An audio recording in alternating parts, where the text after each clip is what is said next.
ihahandog ang epikong Indarapatra at Sulaiman.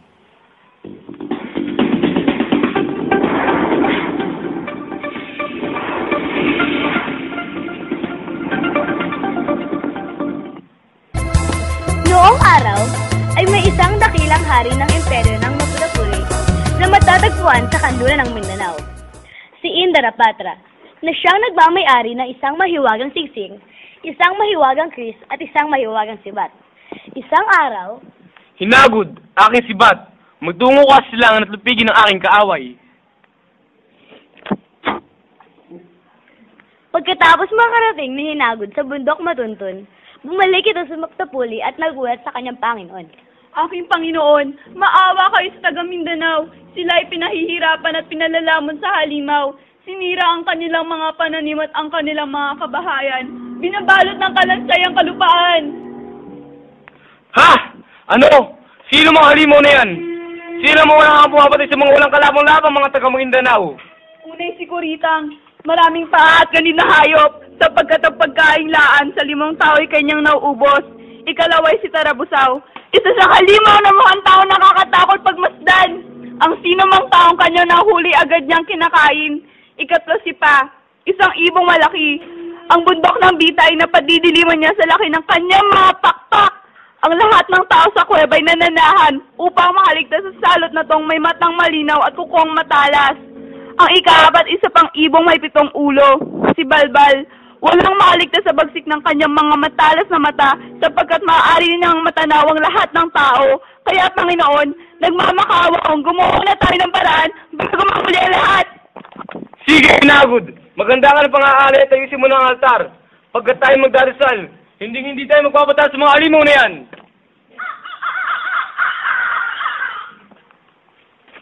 Aking kapatid, magpunta ka sa Maguindanao at tulungan ang mga taga roon. Ito ang aking mahiwagang singsing at si Jura Pakal, ang aking mahiwagang Kris.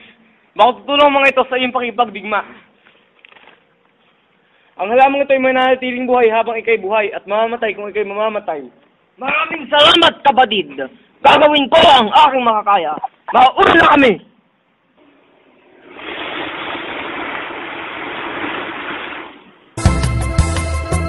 At sa makaraan ng 8 oras, nakarating sila sa Maguindanao. Biglang sumalubong si Kurira at tinangkang patayin si Sulaiman nang hindi nito nalalaman. Ngunit, agad namang umaksyon si Jura Pakal. Siya ay tumalon at kusang sinaksak si Kurita.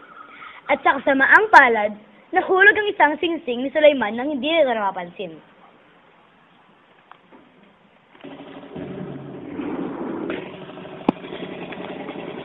Matapos si Kurita.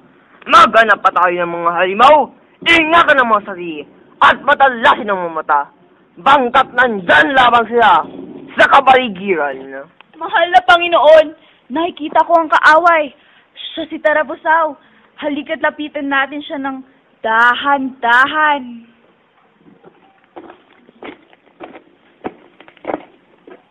Tarabusaw! Isahin mo ang lugar na to. Kung hindi, mamamatay ka! Ha! Lisanin ang lugar na ito. Nagsala ang mga tao rito at dapat magbayad! Nabarito ako upang alisin ang laging marito. Ang aking Diyos ay mabait sa mga nagdurusa at may napahirapan ng mga demonyo. Wala yatang makatatalo kay Tarabusaw na kay galing at walang kinatatakutan.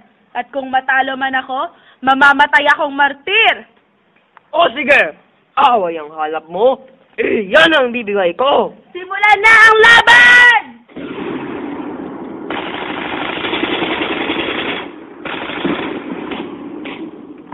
Naglaban ang dalawa at dugo ang nasawi ang halimaw. Binabati kita sa iyong kagalingan, sa iyong kapangyarihan. Paalam.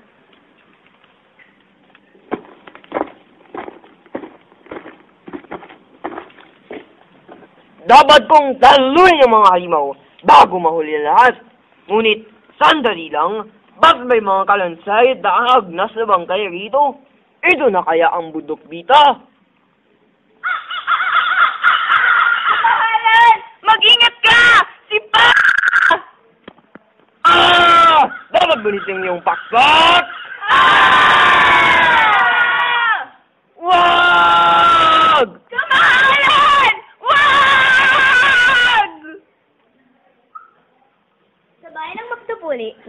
nang mahulog ang mga dahon at tila ba'y nalalanta na ang halaman.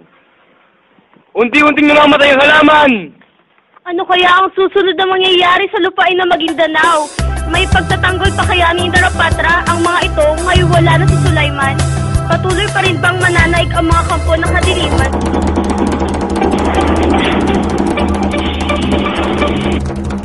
Hindi ako dapat umupo lamang rito sa bulag-bulagan sa mga nangyayari. Dapat ako magtungo sa Maguindanao.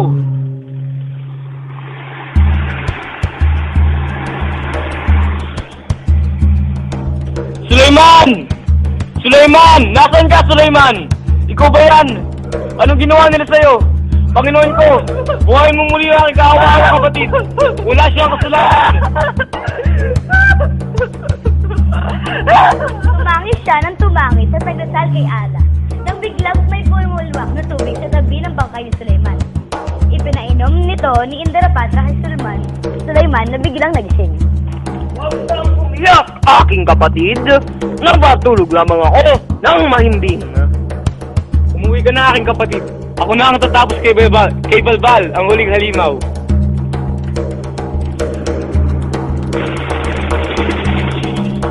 Isa-isang pinutol ni Indarapatra ang mga ulo ni Balbal hanggang isa na lamang ang natira. Matapos ito, lumisan si Balbal nang umiiyak. Inakala ni Indarapatra na namatay na si Balbal habang ito'y tumatakas. Ngunit, ayon sa mga tao, ngayon ay buhay pa si Balbal. Patuloy na lumilipad at humihiyaw tuwing gabi. Pagkatapos ng labanan, naglakad at tinawag ni Indarapatra ang mga taong nagtago sa kuweba. Ngunit, walang sumasagot.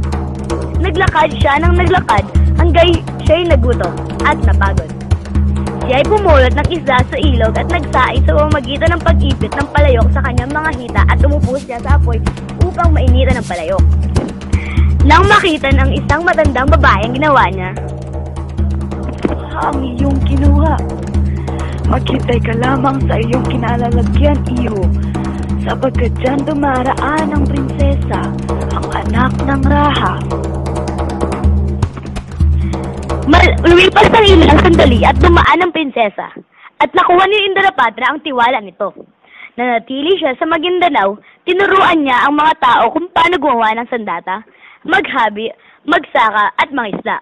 Pagkalipas ng ilang panahon, Tapos na ang aking pake rito sa Maguindanao, aking asawa. Manganak ka ng dalawa, isang babae at isang lalaki.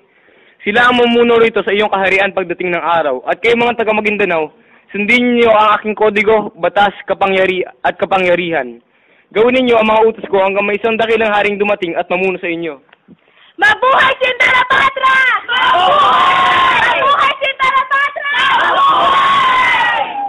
Habang kumakain, nakita ni Indarapatra ang kanyang singsing na naiwala ni Sulaiman sa isang ulam.